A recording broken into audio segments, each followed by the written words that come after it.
Test. Will, you want to try it with 2 mics again? Yeah, maybe. Okay.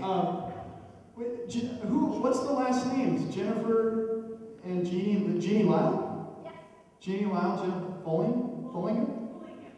Wow, 1977. My earliest memory, by the way, I was a little upset that Brian Donaldson came up with Jeff Chandler, but now I get it. I was going to be like, well, you can't have Peter Pan without Captain Hook. I had this whole thing worked out. But Brian, that's so awesome. Brian Donaldson. My earliest memory is Captain Hook and Peter Pan having a sword fight in the strobe lights. And it may have never happened, but that's my earliest memory. All of a sudden,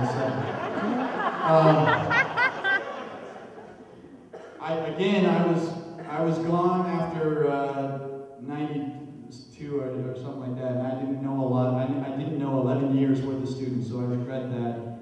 And this next person is from that era. I have her down as 2004, class of 2004, Jamie Cameron. I never met you, but ladies and gentlemen, please welcome Jamie Cameron.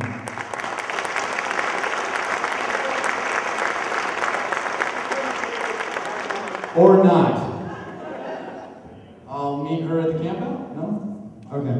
So, moving on. Once again, John Hague. All right. Got a little presentation of my own here.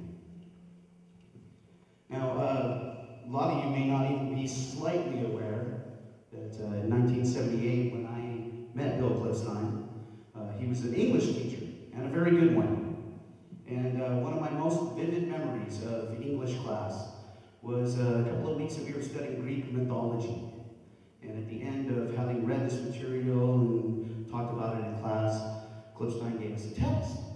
And I remember one of the questions on the test, it was multiple choice test. One of the questions on the test was simply, which of these characters was an actual character in the book? And 3 of the 4 answers were actually characters in the book.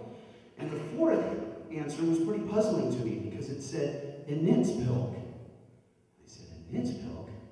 Boy, that seems familiar, you know? But I may not have been 100% focused on the story when I read it. But I know one thing's for sure, there was no Enitzpilk in that. So I chose something else, don't even remember what it was. Was the tests were being handed in. Klipstine gives a little pearl of wisdom. He says, now for those of you who might have selected an Enitzpilk on the test, I'm letting you know that's Klipstine spelled backwards. And you're busted. You didn't read the material. So there were a few embarrassed faces around the room. Far be it from Bill to set traps for his students, but he did a very good job of being sneaky and making sure that people were doing their work. And that is something that I found to be very humorous as well as kind of serious. So, what we have done is we are presenting the first ever and only Enitzpilk Award to Mr. Bill Klipstine. And some of the requirements that you must have to receive this award is you must have a good sense of humor, and you must have a never-ending sense of learning, a sense of adventure, and the last qualification is that your name has to be Enitzpilk spelled backwards. So thank you, Bill, for all those challenges. You're definitely my hero.